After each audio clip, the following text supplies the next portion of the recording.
برطانیہ کے immigration counter پہ میں نے اپنا پاسپورٹ دیا، سامنے گورا انگریز بیٹھا تھا، اس نے میرا پاسپورٹ تھاما، اس نے تھام کے مجھ سے پوچھا کہ کیوں آئے ہو ہمارے ملک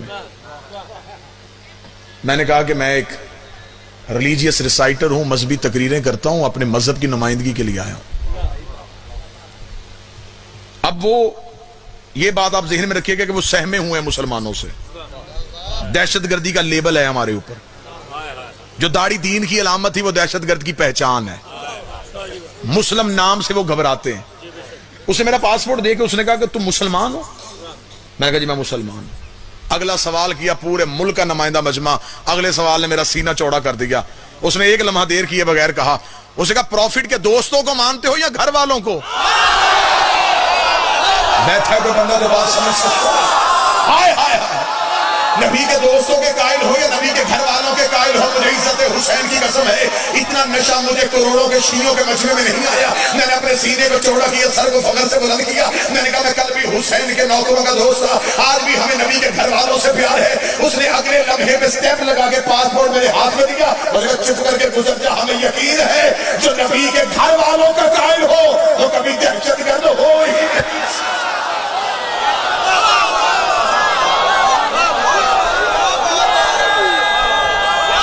بسم اللہ۔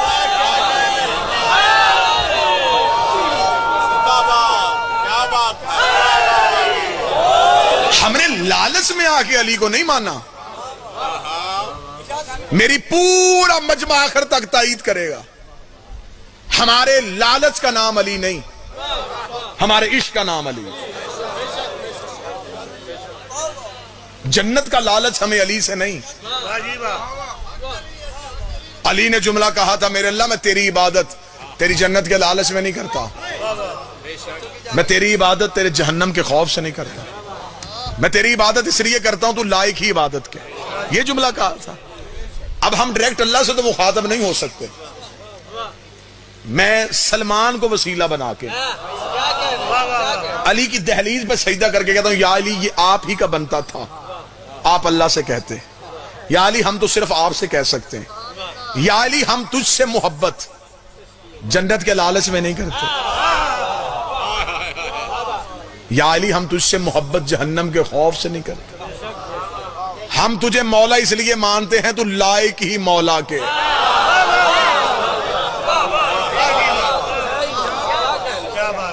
بعض ہمارے احباب کو یہ غلط فہمی ہوتی ہے، جی مانتے بھی ہم علی کو ہیں لیکن غربت بھی ہے۔ غربت شرمندگی نہیں۔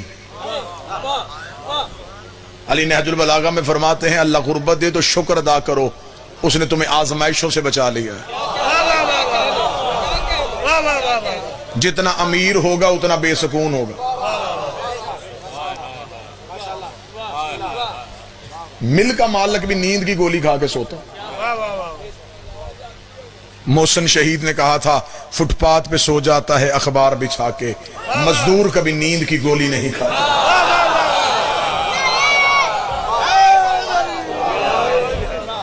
علی فرماتے ہیں غربت آئے تو شکر ادا کرو، گھر میں پیسہ پڑا ہو تو نیند نہیں آتی۔ علی فرماتے ہیں کیونکہ کسی کی چیز گھر میں پڑی ہو تو سکون نہیں ہوتا۔ 8ویں بادشاہ کا دور تھا کہ شیعہ نے آگے میرے خراسان کے مالک امام رضا کے قدموں پہ ہاتھ رکھے، اس نے کہا مولا غربت آ گئی ہے، اب شیعہ ہونا کیسا چاہیے؟ اس نے کہا مولا غربت آ گئی ہے۔ امام رضا نے آنکھ اٹھا کے دیکھا تو سامنے ایک مٹی کا ڈھیلا پڑا تھا، امام نے صرف اسے دیکھا، وہ سونے کا ہوا۔ امام نے کہا اٹھا اسے۔ اب اس نے سوال کیا، امام نے عطا کر دی، اب امتحان اس کا تھا، جملہ سننے والا، واقعہ نہیں نصیحت۔ امام نے فرمایا اٹھا اسے۔ جب امام نے کہا اٹھا اسے، اب وہ شیعہ بھی کیسا شیعہ تھا، وہ اس ڈھیلے کے قریب گیا، اس میں سے ایک ذرہ اٹھایا، اپنے ہاتھ پہ رکھا، چل پڑا۔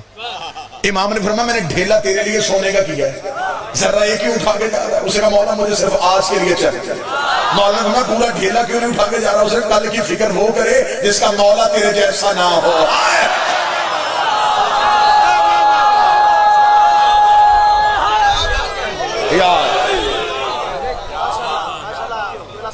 فخر کیا کرو کہ تمہارے امام کا نام علی ہے، ہم سلسلہ امامت کے قائل ہیں۔ ہم دن میں 3 دفعہ لاؤڈ سپیکر میں اونچی آواز میں کہتے ہیں اشہد ان علی ولی اللہ وصی رسول اللہ و خلیفاتہ بلا فصل. ہم 3 دفعہ کہتے ہیں کہ ہم نبی اور علی کے درمیان کسی کو برداشت نہیں کرتے. ہم نبی کے فوراً بعد علی کی امامت کے قائل. دنیا ہمیں گالی دے سکتی ہے، میرے پیر میں عیب نہیں نکال سکتی، میرے رہبر میں عیب نہیں نکال سکتے. حد ہو گئی ہے. آج بندے کہتے ہیں خلافت والا نظام ٹھیک ہے جی، خلافت راشدہ کو ماننے. ہم خلافت راشدہ کے قائل ہیں. میں شیعہ کو شیعہ نہیں سمجھتا جو خلافت راشدہ کو نہ مانے.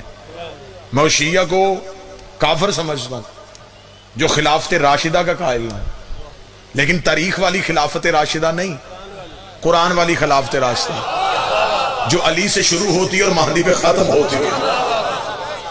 آج بندے کہتے ہیں جی یزید غلط، تیری مجبوری ہے یزید کو غلط کہنا. وارداتی خاندانوں کا ایک طریقہ کار ہوتا ہے. جب یہ کسی کیس میں پھنس جاتے ہیں کہ ایک بندے سے پیش کروا کے اس سے سارا جرم کا اعتراف کروا کے باقی بندے بچا لیتے ہیں. ایک بندے کو پیش کرتے کہ تو مان جا سب کچھ میں نے کیا.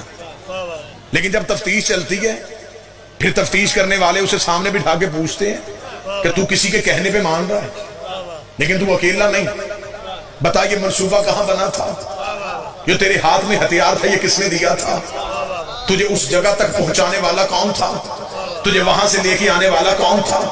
جو دے کے گیا تھا وہ بھی مجرم ہے، جو لے کے آیا تھا وہ بھی مجرم ہے. آج طریق عراق میں ابن خلدون سے لے کے ڈاکٹر طاہر القادری تک ہر کوئی بندہ یزید کو پیش کر رہا ہے. صرف یزید پکڑ لے باقی چھوڑ دے، یزید پکڑ لے باقی چھوڑ دے. یزید کے پیچھے بھی کئی اور یزید تھے، یزید کے پیچھے بھی کئی اور یزید بیٹھے ہیں. ہمیں صرف اتنا بتا یزید کو یزید بنانے والا کون تھا؟ کس سوچ کے تحت یزید یزید بنا؟ بسم اللہ. آج اٹھ کے کھڑے ہو کے کہتے جی یزید غلط، حسین صحیح. میں آخری منبر سے دعویٰ کروں اور یہیں پہ گفتگو فضائل کے حوالے سے ختم. سوائے مذہب اہل بیت کے، سوائے ہم شیعوں کے، کوئی فرقہ اپنے عقیدے کے اندر رہ کے مجھے یزید کی خلافت غلط ثابت کر کے دکھائے. اس سے بہتر دعویٰ اور میں کیا کروں؟ بسم اللہ سرکار. معذرت میں نے دیکھا نہیں سرکار. واجب الاحترام قابل سعادت احترام عزت مآب جناب قبلہ علامہ اظہر حسین حیدری صاحب محسن ملت. کہاں سے لے کے آئے گی قوم تاج الدین حیدری جیسے ہیرے؟ وہ لوگ قبروں میں چلے گئے جن کی قبریں آج بھی ہمارے جسموں سے زیادہ مہنگی. کوئی بندہ سوائے مذہب اہل بیت کے اپنی عقیدے کے اندر رہ کے یزید کی خلافت کو غلط ثابت کرے. کیسے غلط ثابت کرو گے؟ تمہارے پاس خلافت کا پہلا اصول کیا ہے؟ موضوع ہے میرا خلافت امامت. تمہارے پاس خلافت کا پہلا اصول کیا ہے؟ تمہارا پہلا خلیفہ کیسے بنا تھا؟ سقیفہ میں کیسے بنا تھا؟ امت نے اکٹھے ہو کے ووٹیں دی تھی، ایک صحابی نے ہاتھ پکڑ کے بلند کر دیا، تم نے خلیفہ مان لیا تھا اور تم نے اسے تاریخ میں لکھا اجماع امت، کہ امت جمع ہو گئی تھی اور امت جمع ہو جائے تو خلیفہ بن سکتا ہے. تو اگر پہلا خلیفہ اسی اصول کے تحت بنا تو یزید کے پاس یہ اصول تھا، یزید کے پاس یہ اصول تھا، اسے امت کا اجماع مل گیا تھا، اس نے بہت بڑی میجورٹی سے اپنے حق میں ووٹ لے لیا تھا.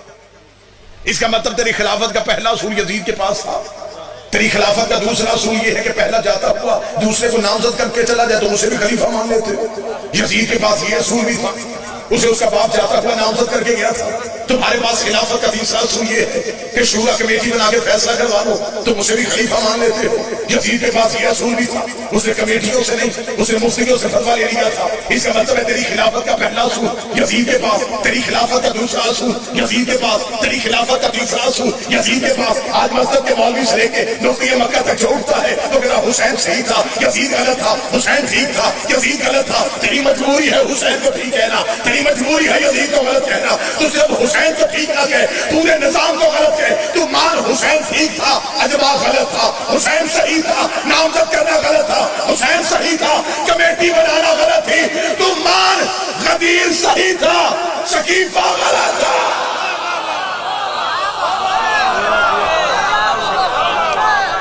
ایک ایک ہی سلسلے نے دین بچایا، جو امامت کا سلسلہ تھا۔ حد ہو گئی ہے، میں تیرے اتحاد بین المسلمین کو کیا کروں؟ ہر خلیفہ کے ہاتھ پہ ہر دور کے امام کا لہو ہے۔ میرے ملک کا نیا وزیر اعظم آئے، اگر اس ملک میں دہشت گردی ختم کرنا چاہتے ہو، سلیبس بدلو، دین یاد بدلو، بچوں کو پرائمری سے علی اور حسین سناؤ، اسلامیات میں مضمون لکھے ہوئے ہیں خالد بن ولید پہ، نیچے لکھا ہو سیف اللہ، اللہ کی تلوار۔ یہ کیسی تلوار تھی جو پہلے کافروں کے ہاتھ میں تھی؟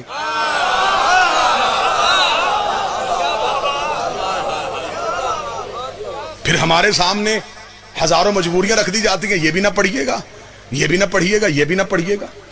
تو میرے مذہب کی چھت گرائے، میں تیری عزت کروں؟ میں تیرے اتحاد کو چاٹوں؟ نفرت ہے مجھے اس شیعہ کی عادت سے بھی جس کی نماز فضل الرحمان کے پیچھے بھی ہو جاتی ہے۔